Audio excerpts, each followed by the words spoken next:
Hello, today I'm going to paint this Koi Carp. It used to be on my YouTube channel, but the quality wasn't very good. So I'm going to refilm it today with a better camera and better lighting, so hopefully it'll be a lot easier to see. I actually painted this Koi Carp demo for Leisure Painter magazine back in April last year. And if you want to get a back issue of Leisure Painter, just email me or put comments in the box and I'll tell you how you can do that. I'll give you a link. So here's the actual article that I wrote. It's for beginners, and we go in slow sections building the fish up, and then we finally put the background in. Okay, if you want this outline, put a comment in the box below and I can email it to you if you give me your email address. I'm going to start putting all my outlines on my blog, but that'll take a while to do, a few weeks, so I'll get that done. So let's get on with the colours then. Okay, so the main colours are these. I'm using Winsor & Newton Professional Tube Watercolour, okay, as opposed to Winsor & Newton Cotman Tube Watercolour. Cotman is the student range, and it's got slightly less quality pigment and a bit more filler in, so they're not as vibrant and they don't last as well, etc, etc. Get the best you can afford, okay? So I've got cadmium scarlet, cadmium red deep, burnt sienna, you might want to put this on pause and write them all down, burnt umber, raw umber, cerulean blue, Winsor blue, the green shade, and French ultramarine blue, and permanent sap green. If you haven't got these exact colours, don't worry, just try and use a paint colour that's as close as you can to these, alright? The main thing is the process here, alright? So these will be in the description of this video as well, so all the details will be there. Also brushes. So brushes I'm going to use these round brushes. They're synthetic brushes, they're not very expensive. Let's start with the smallest. I've got a size 0, a size 3, a size 6 and a size 8. Again, you know, if you haven't got them all, just use what you've got. You can always manage. You don't need tons of brushes. Okay. Then I've got a little 1/4 inch flat brush, and I've got a biggish flat brush for, this is 1.5 inches, this one. Oh, sorry, this is 1 inch, and this is 1/4 inch for wetting the fish and getting the colour on. Okay, and as usual I've got my Frank Webb palette with all my colours in there, which are nice and moist because I spray them with a little water spray every second or third day to keep them without that custard skin on there. Okay, so everything now is ready. All I need now is my board with my fish on. Okay, so this is a piece of, I'm using cold pressed paper. It's also known as knot. You can use this, you can do this with hot pressed paper or rough paper. It's up to you. You'll just get a different look, that's all. Okay. The main thing I try and stress is use 100% cotton rag paper as opposed to wood pulp paper. Cotton rag is the best, and it really takes the medium really well. So this has been stretched and it won't buckle, hopefully, when I'm painting on it. Okay, so I'll see you in the next clip. Okay, getting ready to paint. These are the brushes I'm going to use. So what I've done is I've wetted them all thoroughly, and then I've dried the handles of them and left them in that sort of primed state, in that they're a little bit damp. Okay, then I've got my 2 water jugs. Personally, I say the more water you've got, the better. If you've got anything, you know, smaller than that, you know, your watercolour is going to end up getting muddy and dirty. These are 2 pint jugs. I use one for rinsing my brushes out, and then one for dipping in to get fresh water before I pick up colour on my palette.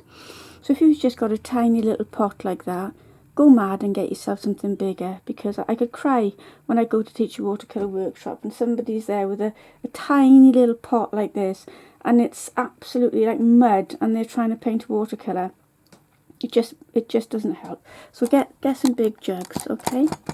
So then, starting to paint now. What we're going to do is the first 3 stages all at once. we're going to be wetting the fish, the inside of the fish only, and then we're going to drop in this wash of cerulean blue, cool blue, and the French ultramarine blue and a bit of burnt umber for the soft grey. Then straight away we're going to drop in some cadmium scarlet to get these lovely patches, you know, with a ragged edge. They'll bleed a little bit because the paper will be slightly moist. Then finally we'll add some cadmium red deep, which is a more of a sort of pillar box red, with a tiny speck of French ultramarine blue in there to make this darkened red, and that will sit on top of the orangey red that we did first. And we'll leave a little bit of a margin, you know, so that both reds have a chance to show through, and then we'll stop and leave that dry. Okay, so let me just go back, sorry, to the actual wetting of the fish now. So I'm going to take this bigger brush. Let me just get this over here. There we go.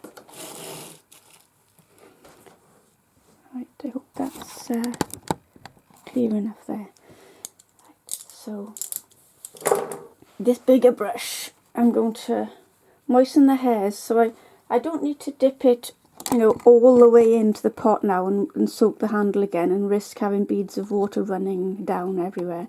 So I'm just wetting the hairs, and now I'm going to add that to the fish. I want this paper to be nice and moist so that it'll allow me plenty of painting time, so that I haven't got to rush and try and avoid getting hard edges. By soaking the fish like this, the paint will only flow where there's moisture, so you've got some control. And the paper, because it's cotton, it's 100% cotton rag, will expand and open up, and the fibres will receive the paint really well. Okay? The paint will sort of go in to the paper and won't just sit on the surface. Okay, so I used the big brush to get some good amount of water on there. Now what I'll do is I'll just switch to a slightly smaller brush. This is a size 8 now. Again, don't get too hung up on brush sizes.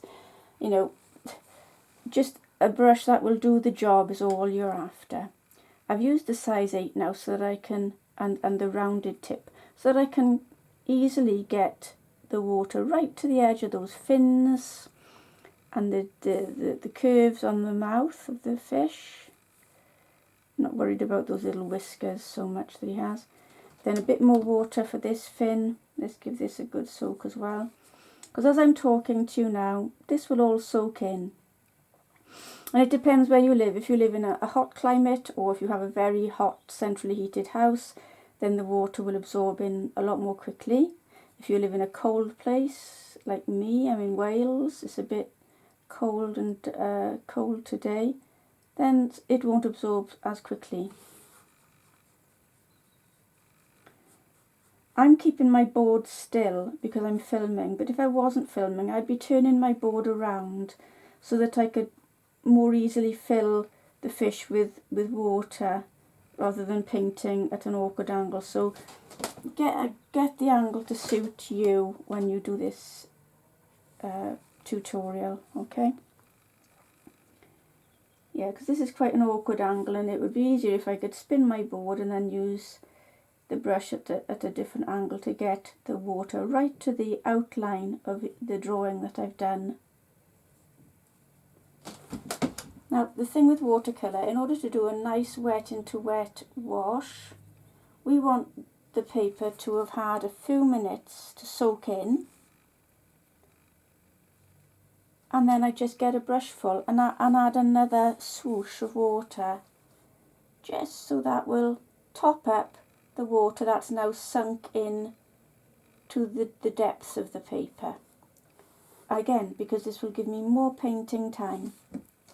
But the key thing is, we don't want the paper to be sopping wet. Alright, now if it's sopping wet, let me just see if I can get catch the light on this to show you. Bear with me there. Right, can you see that shine on there? That's what we're after. Okay, I zoom out a little bit. perhaps it'll be easy to see. There, I'm not going to paint until I can see that shine on the paper.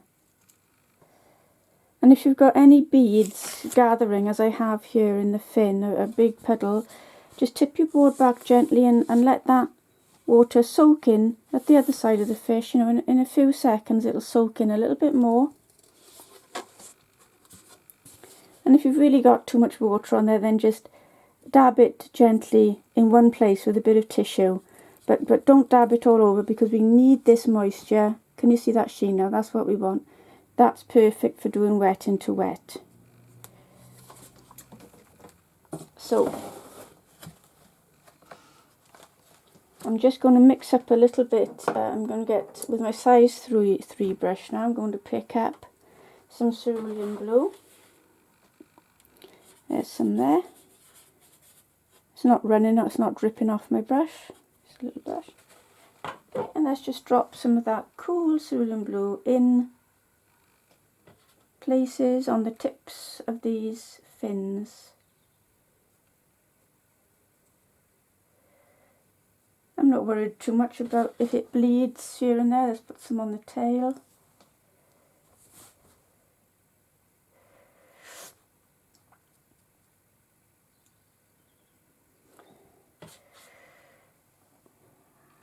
Some on that.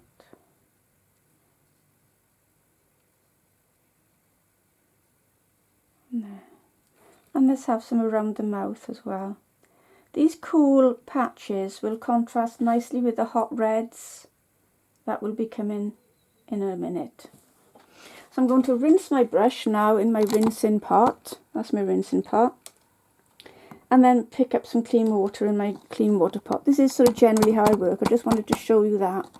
If you feel it's a sort of habit you can take on, great. If you don't, that's fine. Everyone's got their own sort of habits. Right, to make a soft grey now, for the shadow side of the fish, I need some French ultramarine blue and a bit of burnt umber. And again, add the burnt umber very carefully so you can see how the grey is coming along. Because if you add a big dollop of burnt umber, it will just go to the brown side too quickly. Let's have a bit more blue. It's like a tennis match, back and forth, batting back and forth. That's a bit too blue now again, so a little, again I'm just taking a little, picking up a bit of colour there. There we are, that's better, that's the grey I'm after.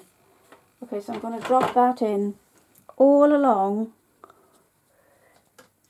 the left hand side of the fish, because I want to create the illusion of, you know, form, of 3D form on this 2D piece of paper. So something has to go in the shadow, something has to be sacrificed. You've got to decide, okay, well, in order for the fish to turn and have that sort of you know, ovally shape, we need a light area, which will be the right hand side, and we'll have the darker area, which will be the left hand side. I've just decided to do that. You could have it the other way round, you know, as long as one side contrasts with the other. Right, so we've got a bit of shadow on there now, see, okay. So straight away, while the fish is still moist, I'm going to rinse my brush, give it a little bang. I bang the brush on the base of the jug to get all the pigment out of that brush, and I flick it, and then wipe the handle, and then pick up some more water. Not too much water now, because I want some viscous cadmium scarlet. I don't want it too runny, because I don't want it to flare too far on this fish, because the fish is moist now, remember. So I'm just going to paint these patches in. Let me zoom in a bit closer. So there's one there. As soon as you start putting the red on, you can see straight away if it's going to be too wet, and whether you need to wipe your brush and just pick up some more gooey paint as opposed to moist paint. You can see how far it's travelling, how far the bleed, and how rapidly the bleed is travelling. So watercolour is all about judging water. It's a very you know, it's a very demanding medium. You've got to pay a lot of attention. You know, if you want sort of realism, you need to just see what the water is doing and what the surface is doing and how wet or pigmented your mixes are. That makes a heck of a difference. Okay. So as you can see, the red paint is only flowing where, you know, where we've moistened the fish. It doesn't go anywhere in the background or in the water yet, so that's great. You know, you've got a bit of control. So where else? We've got a bit of red there. A little bit of a splodge on the back tail where the tail joins the body. There's a bit of a splotch of it there. There's a bit there. And again, don't worry about the exact pattern. I just want a pattern of red, scarlet red, to start with. If your pattern doesn't look like mine, it doesn't matter. Just as long as you've left some white of the fish showing, that'll do.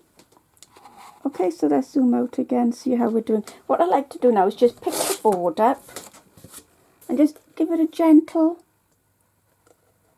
tilt, about 30 degrees. Can you see the shine?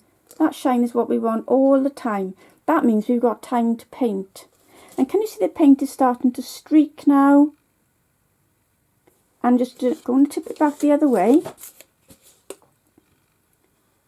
And that gives a lovely soft fusion of the scarlet colour with the other colours underneath.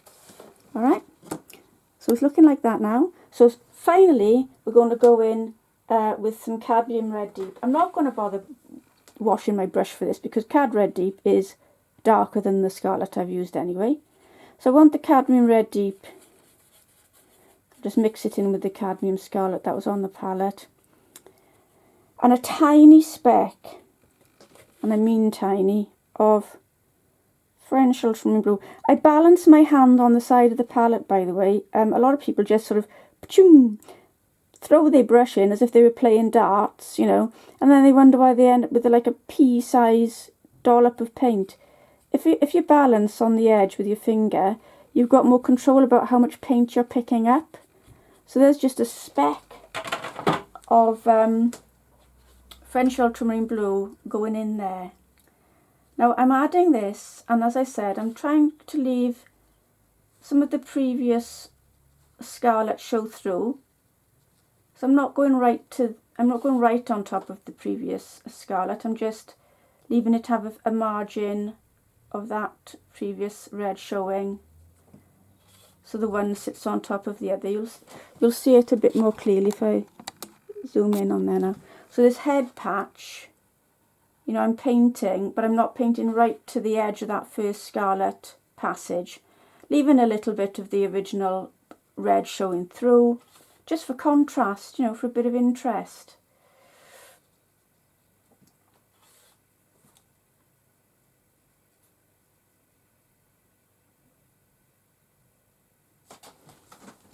And it's all bleeding very nicely now. Okay, so rinse that brush, rinse it really well, bang it on the base of the jug, flick it and dry the handle, but don't dry the head of the brush because there's a hard edge forming there, which I don't want. So I'm just going to brush into that with this ever so slightly moist brush, just to get rid of that. Didn't like that. Fussy now. Okay, so this fish again, before we stop for a little break, because I need a cup of tea, I'm going to pick the board up and just tip it very gently again, about 30 degrees or so, and let that final dark red wash have a little run. Can you see there's a bit of shine still on the paper? So that's why this wash will also run a little bit. So we've got a lovely Koi Carp coming up with these markings, patchy, irregular, just what I want. I don't want them to be too fixed. And this is how we do it with this sheen. That's what I call satin sheen, and just let it run.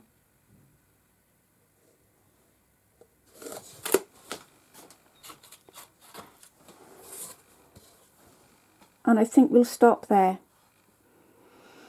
I'm going to let it dry flat, so that it doesn't run anymore. Okay, see you in the next part. So now the fish is bone dry, but I've noticed that the initial shadow I put on the left hand side isn't strong enough, so I'm going to redo it. Okay, so I'm just going to pick up some more of French ultramarine blue,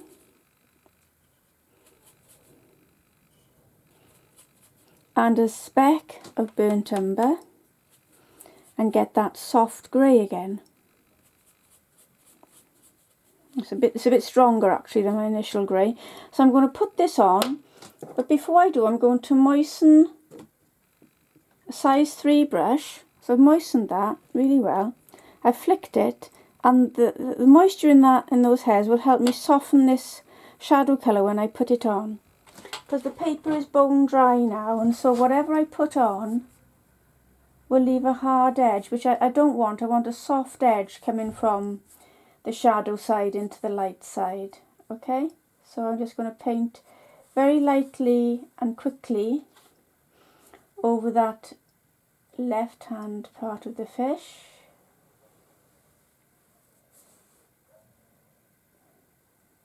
And now I need to soften it in very quickly before this whole line starts to dry with my moist brush. I'm going to start at the bottom, and on the edge of that soft grey passage that I've just painted, rotate the brush gently until that line dissolves, keeping the hairs of this brush quite flat to the paper.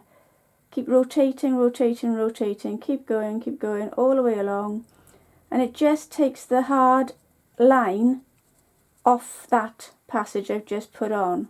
Actually, I'm going to rinse my brush and flick it because it was picking up, it was full of colour and it was getting too dirty. So now with a fresh brush I'll just finish off. So just keep rotating, and then let's soften that hard edge into the tail as well. So now, as you can see, we've got a seamless transition. If I go in a bit closer,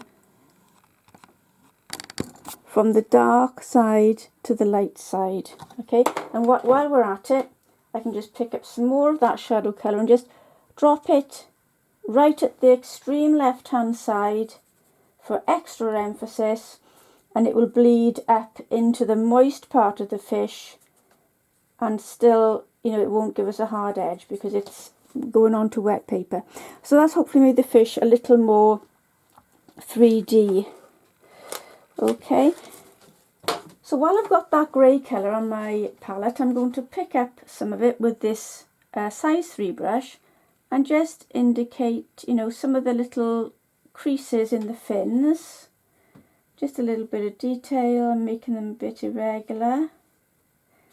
I don't want them to be too uniform. Okay, and the tail, let's put some in there as well. And the eye now.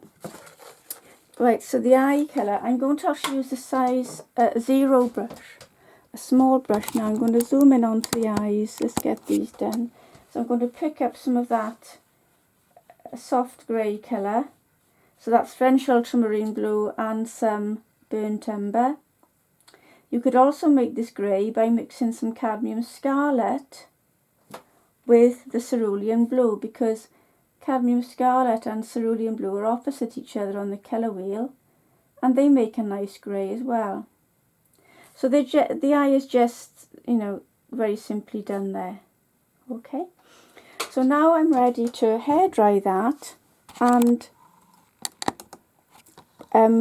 make sure I've got the fish dry, and then I can start to paint the background. But I've just, something's jumping out at me. This last bit of shadow, can you see it's forming a bit of a hard edge there? So with a size 3 moist brush, I'm just going to work into it and encourage it to blend away a bit more softly. As you can see, it's creeping over and it's becoming a bit hard. So you have to work quickly to get rid of that. So rinse a size 3 brush, flick it, keep the moisture in the hairs, and again work on the real extreme of that passage, literally 2 millimeters into the passage I'm not going in deep to it, I'm on the outer edge of it, and then rotating this moist brush, wiggling the brush, keeping the hairs low, and that should soften that edge off. It's like you keep on retreating as the tide's coming in. That's the best way to describe it. There, so I think that's a little bit better now. Okay, so I'm going to hair dry that and then we'll be on to the background. So now for the background, I'm going to mix up a big puddle of Winsor Blue. This is the cold blue. It's Winsor Blue green shade. It's a very cold blue, and it'll give us a nice feeling of depth, you know, in the water, hopefully. And I've got a size 8 brush for this. So I'm going to just work on dry paper. The painting is bone dry now. And I'll just paint this blue on. By the way, I don't generally advocate hair drying your watercolour unless you really need to, because the heat, I think, spoils the look of the watercolour. I tend to feel that it dulls the watercolour and takes the vibrancy away. That's just my sort of opinion. So I'm only hair drying it because I want to get this video done purely for speed, unfortunately. If I was painting this for myself, when I painted it for myself the first time, I didn't use a hairdryer. Okay, so there's some Winsor Blue going on there. And what I'd like to do now is just take a bit of crumpled dry tissue and just press it in here and there. And it'll give me a little bit of texture, just to make the water a bit less of a solid block. Okay, right, moving on to the next part. I'm avoiding the stems, as you can see, of the lily pads for now. I'm not painting those, so I'm just cutting around those as carefully as I can with this brush.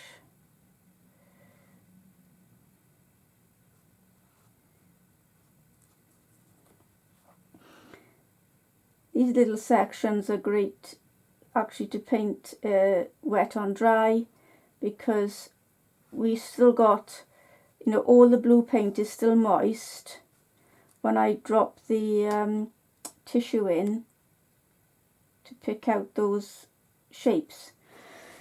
And another thing I'm going to do as well, just for a bit of interest, is I'm going to pick up some cadmium scarlet on a size 3 brush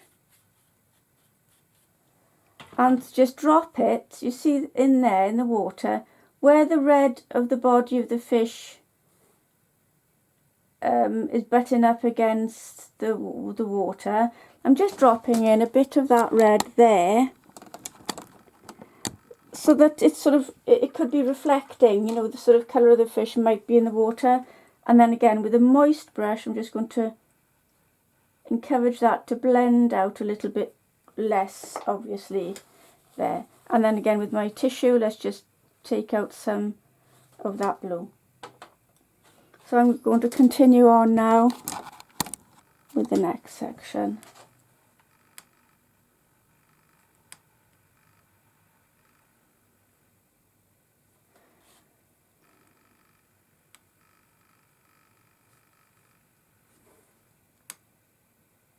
Again, if you feel the need to turn your board so that you can get a better angle, do so. I'm just keeping it in this place, so because I'm filming it. It's a little bit tricky sometimes getting the shapes from this angle, but I don't want to keep moving the board around while I'm filming this.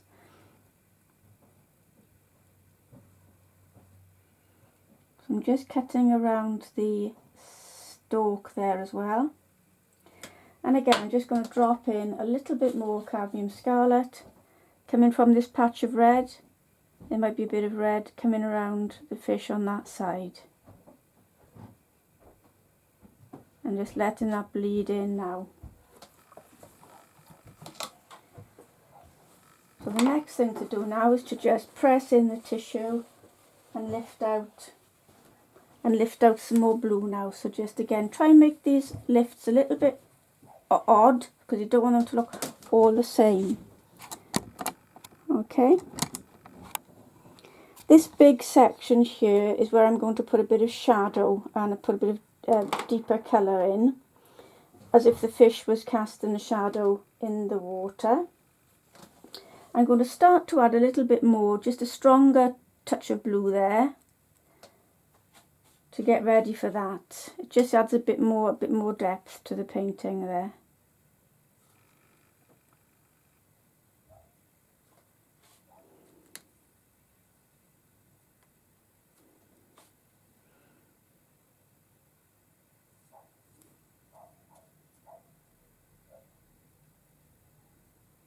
So this is stronger Winsor blue now, okay?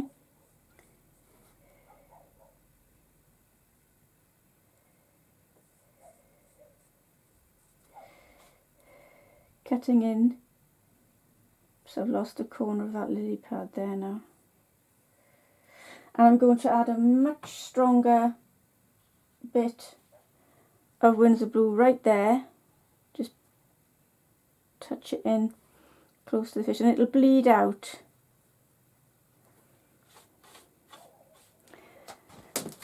And I actually will have to turn the board a little bit now because it's getting a bit too tricky for me to work at that angle.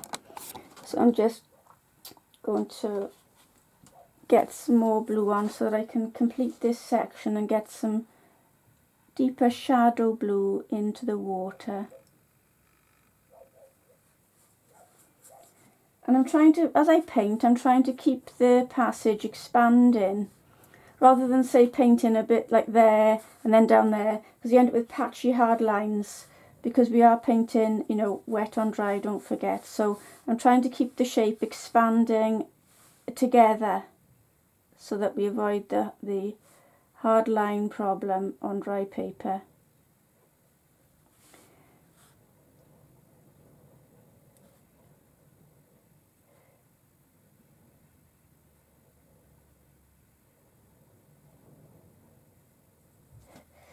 Just keep it all, fill in the gaps as quickly as you can so that they don't form a patchy application of paint.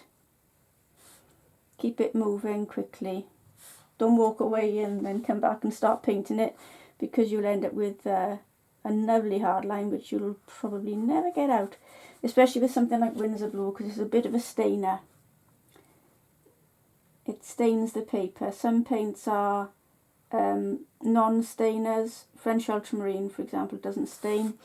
Alizarin crimson stains, burnt sienna stains, and various other ones. On the Winsor & Newton colour chart, it tells you whether the paint you're using is a stainer or not. Right, that's a big patch of blue. So now into that, I want to add a much stronger application of Winsor blue right under here, under the fish's mouth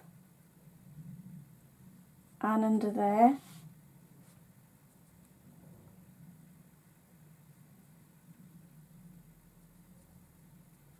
Just for a bit of contrast. There. Come out.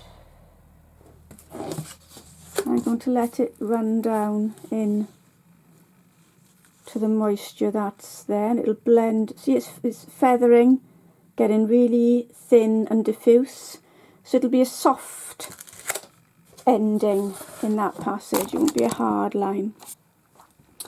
Okay, and finally in this section, the crumpled tissue again. Just pat in and pick up some colour, just to make a bit of variety there.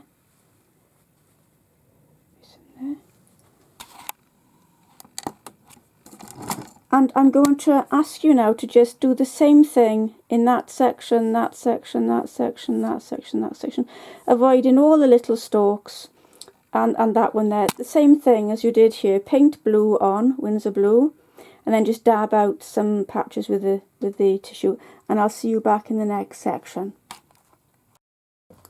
Hi back. Just a little thing about water, you know, freshness that I was talking about earlier on. That to me now is really quite dirty. That's my rinsing pot. This is my clear water picking up pot, so that stayed quite clean. But this one now, I'm going to go and rinse and put fresh water in, because it's full of Winsor blue suspended in the water there. And we don't want Winsor blue now when we're going to start doing the lily pads, which are going to be raw umber and green. So I'm just going to pause the camera and get some fresh water in. I just wanted to show you that, to show you what I consider to be dirty. All right, everyone's different, but for me now, that needs freshening up, okay?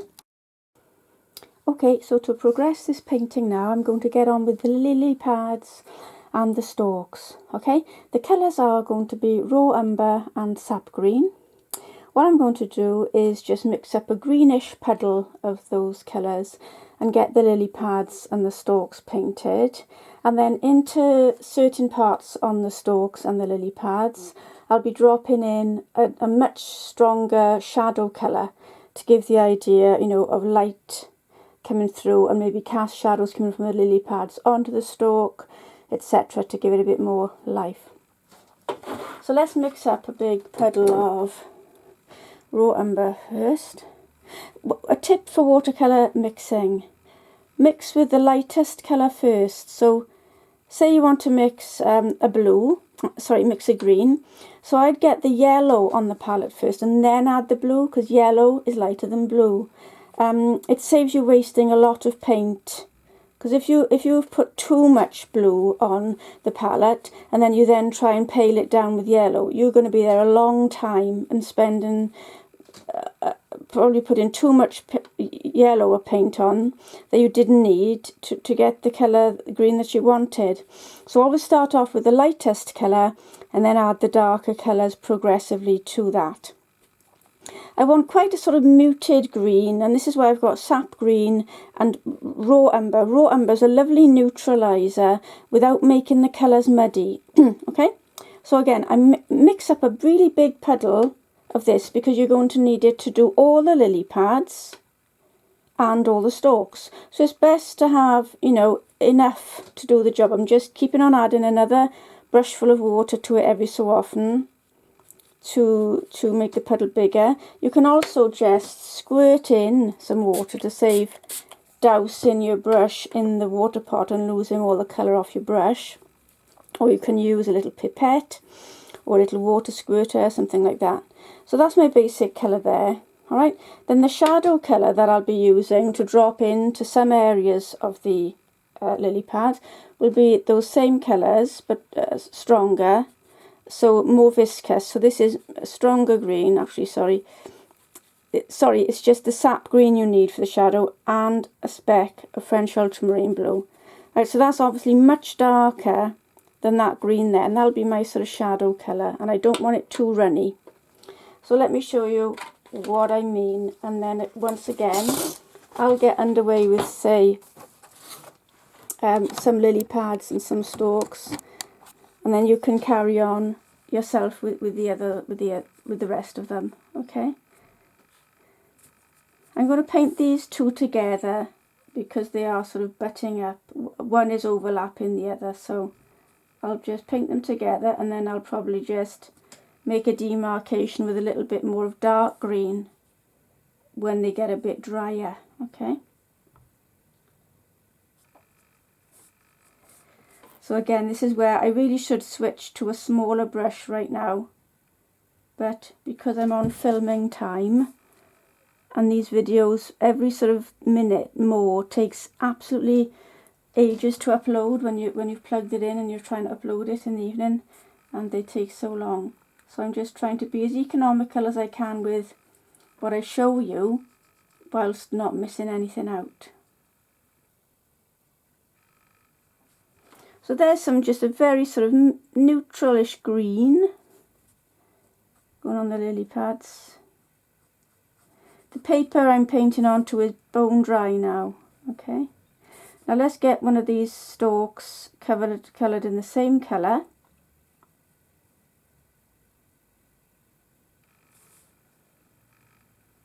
And then I'll show you what I'm going to do to make it have a bit of shadow on there, and also to make it look 3D by painting one side of the stalk in this darker green that I just mixed on the palette.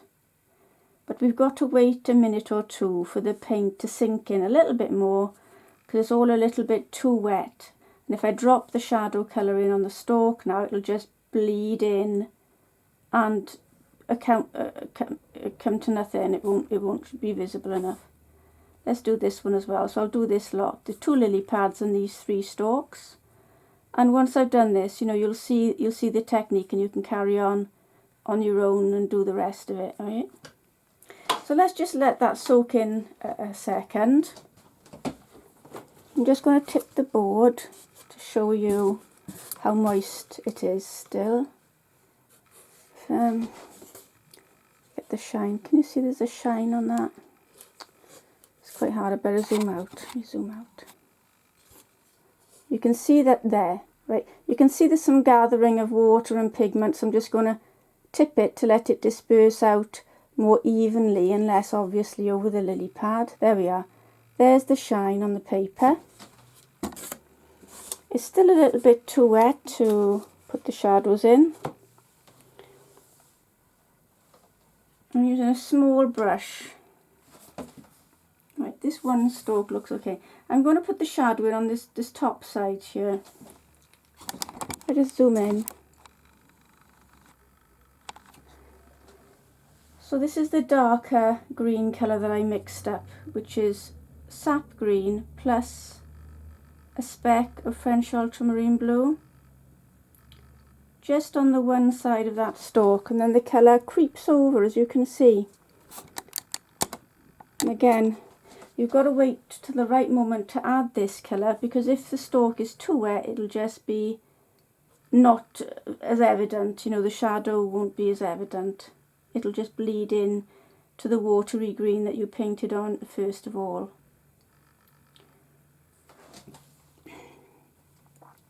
What you can do, of course, is come along with that tiny 1/4 inch brush I mentioned at the beginning of the lesson, right? Moisten that, then wipe it in a flannel, and now you've got a thirsty brush, which if I just rub along like that, I'll get a bit of a highlight. Okay, and if you rinse each time and wipe it on the brush each time, it just picks out the lighter half of that stalk. So that's one way of getting the contrast. But I can see now that it's gone a little bit, it's gone a bit uniform again, so I'm going to go back in with this darker green again with this size 3 brush. Not so much water, and try and drop that shadow in again. Right, that's a bit better. Can you see it's much more contrasting than the first application was. Then I want to put some of this dark green into the lily pads just to give them a bit of texture. Let's have some of this in the that sort of V, that crease there. And then just some going off, maybe. Okay. Even some patches of the paler green showing through.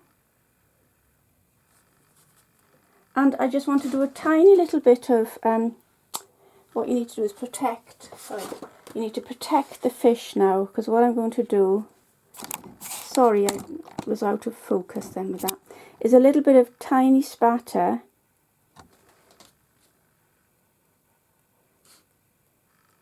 like that, just to give a mottled effect on the leaf. So I just moved the fish, covered the fish with a bit of card to do that. So let's just do a little bit of the dark green on this one smaller leaf.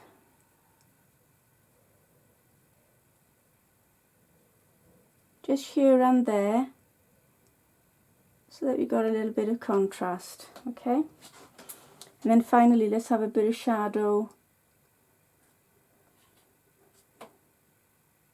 on this stalk. I'm going to go back in with a darker green again, because I'm still not happy with the contrast in these stalks. You can see that watercolour is all about timing, and it's a waiting game. Seeing when it's wet enough, when it's dry enough. I'm going to lift out a highlight on this one because it's way too uniform. There's not enough tonal contrast in that stalk. So with the fine end of this flat brush, I'm pressing it in, sucking up some of that green paint. Right, that's better. I like that contrast more. I wiped it into the fish there, so I'll wipe that. Right, each time I'm washing the brush, pressing it in to soak up some of that green. And eventually you'll get a contrast of, you know, a sunlit side of the stalk there and a much darker part. Hasn't got to be perfect all over, but I just wanted some contrast, which I wasn't getting. Then similarly on the lily pad itself, let's have a highlight here because this lily pad is above the one that's underneath. So rinse your brush again, take all the colour out. This is a thirsty brush now, so it's like it's an eraser. It sort of sucks up colour. The lily pad is still a bit moist, so it should give us a soft edge, you know, a soft gradation from this light edge to the mid green and then to the dark green. And we can help it along then by just rubbing the brush here and there to pick up a few patches of colour elsewhere. I just want to, on this bit on the corner of that leaf pad, that needs to be nearly sharp because I want the stalk to appear as if it's definitely underneath there. So I use the thirsty brush to press in and lift out a highlight right there. So I'm making it a bit more mottled, patchy. You can just do all that sort of thing. That's a bit less set. Right, I'm happy with that now. And this one, let's have a few patches on this one. And I'm going to go back in with the dark green, which is sap green and French ultramarine blue, and re-emphasize that curve there where this little pad is underneath the big pad. And I'm putting this darker green in to do that.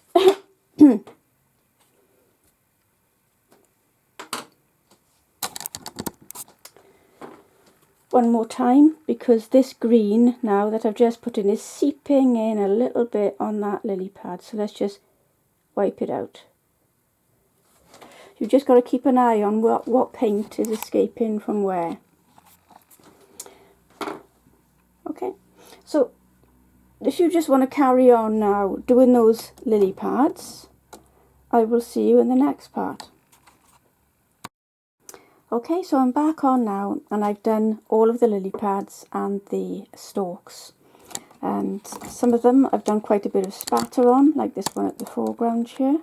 Okay, and leaving highlights on the stalks. You can also leave a thin, you know, millimetre of white paper showing and then have a hard edge stalk on dry paper.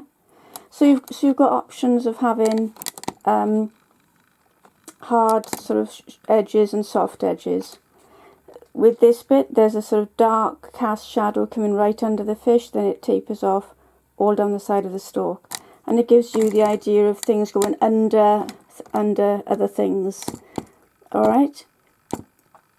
So now I'm looking at the whole painting, and I think that the fish now really needs a little bit more cadmium scarlet. Everything else is sort of looking a bit strong, but I think the fish now is completely soft-edged. There are no hard edges in the body of the fish. The only hard edges are the outline of the fish. So to remedy that, I'm just going to go back in for a final application of the cadmium scarlet. So I've got a 1/2 inch flat brush here now. I'm just going to moisten that. Moisten the 1/2 inch flat. Then I'm also going to moisten the size 3. So I've moistened it. Dry the handle, and the moisture in that end of the brush is going to be useful in a minute, because when I pick up the cadmium scarlet, give it a little wipe on the palette like that to blend it into your brush so your brush is sort of impregnated with it. Okay, And I'm going to aim for now some specific patches on the fish. And I want to make these a bit juicier. So I'm going to cut around that eye with the corner of this flat brush.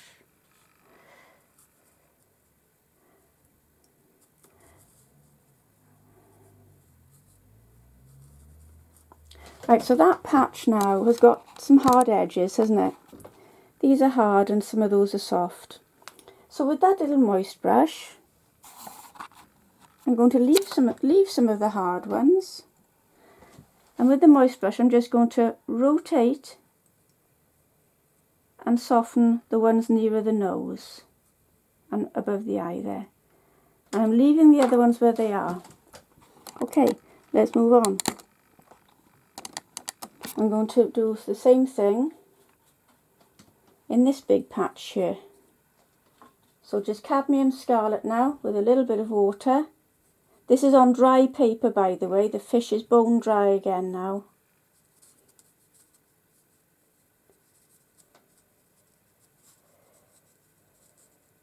I'm going to purposely let some of the cadmium scarlet, you know, break onto the white body of the fish a little bit more evidently, to add a bit more of a juicy contrast.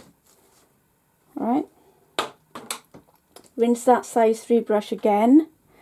I'm going to leave this bit, I like that hardness there, and I might just blend in there.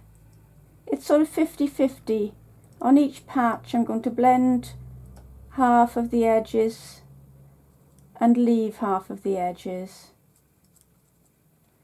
If some of you are a bit concerned about the pencil lines, you could always have drawn the pencil lines on more softly. I had to do strong pencil lines so that you could see where I was painting for this video. But if you don't like pencil lines in evidence, then, you know, draw them, you know, much more softly, obviously. And when this is bone dry, I'll show you that even when you rub off and the pencil is sort of under the paint, some of the pencil does come to the surface. Because in the painting process, some of the graphite comes to the top, you know. So we will get rid of a little bit more graphite in places.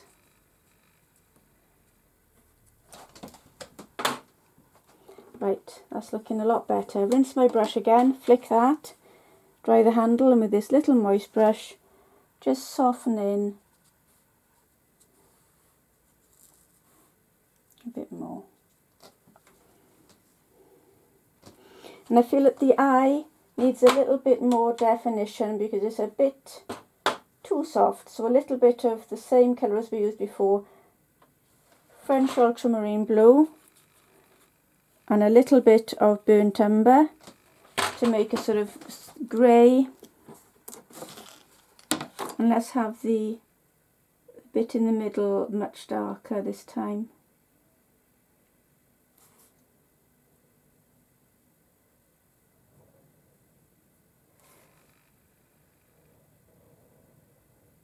And I'm just going to do a tapering detail on the mouth there. Okay, other little bits I'd like to just have a bit of this same grey too, are some of the outer fins there. So I'm holding the brush parallel to the paper and just dragging it. I'll just show you that. And I'm going to turn the board around. I will do it on this occasion because we're near the end of the video. To just show you again, holding the brush like this, parallel to the paper. Getting a bit of a hard dark edge on that pale fin, just so that it comes to life a little bit more. And the tail.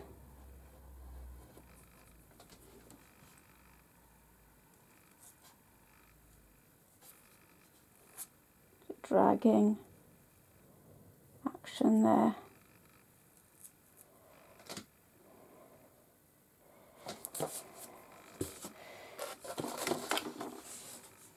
we've got a little bit more of sort of an echo. The patchiness of the red scarlet is so echoed in the patchiness on the fins.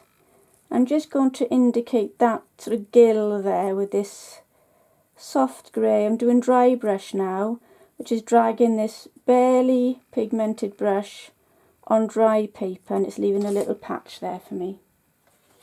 And finally a little touch on the spine all the way down, but it was broken, it's a broken edge. And I think I'm going to stop there. Okay, so if I just zoom in a little bit on those extra ones I just did, there's that fin and that one